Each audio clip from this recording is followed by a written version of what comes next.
আসসালামু আলাইকুম প্রিয় শিক্ষার্থীবৃন্দ, আশা করি তোমরা প্রত্যেকে ভালো আছো, সুস্থ আছো।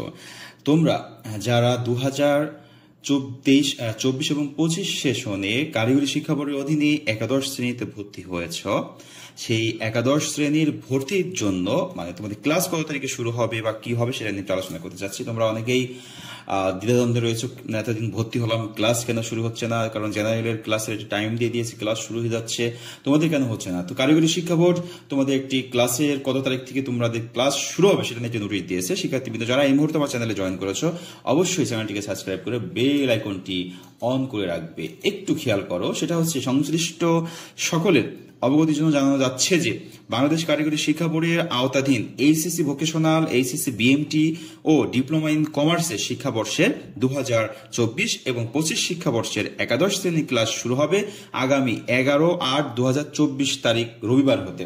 তার মানে 11 তারিখ হতে তোমাদের ক্লাস শুরু হবে, ফার্স্ট ক্লাস শুরু হবে 11 তারিখ। তার মানে 11 তারিখে তোমাদের ওরিয়েন্টেশন ক্লাস হবে। তোমাদের কলেজ কর্তৃপক্ষ হয়তো বা তোমাদের সাথে যোগাযোগ করবে, SMS করবে, সেটা তোমরা দেখতে পারবে। শিক্ষার্থীবৃন্দ, তো সবার জন্য শুভ কামনা রইল। তোমরা যারা এসএসসি কমপ্লিট করেছো, এসএসসি কমপ্লিট করার পরে নতুন একটি ক্লাস কলেজ জীবনে তোমরা পদার্পণ করছো, স্কুল জীবন থেকে কলেজ জীবনে পদার্পণ করবা, সবার জন্য শুভ কামনা রইল। যেন ইনশাল্লাহ কলেজটাও খুব ভালোভাবে শৃঙ্খলাভাবে তোমরা পড়াশোনা করে ভালো একটা রেজাল্ট নিয়ে কলেজের পরেই কিন্তু বাস্তব জীবনে তোমাকে পা রাখতে হবে, ইউনিভার্সিটি লাইফ চলে আসবে। সেই ক্ষেত্রে কলেজ জীবনটা যেন তোমার সুন্দরভাবে কাটে এবং রেজাল্টটা যেন ভালো হয়, সেই দোয়া রেখে তোমাদের জন্য শুভকামনা রেখে শেষ করছি। সবাই ভালো থাকবে, সুস্থ থাকবে, অবশ্যই প্রথম দিন কলেজে ক্লাসে উপস্থিত হবে।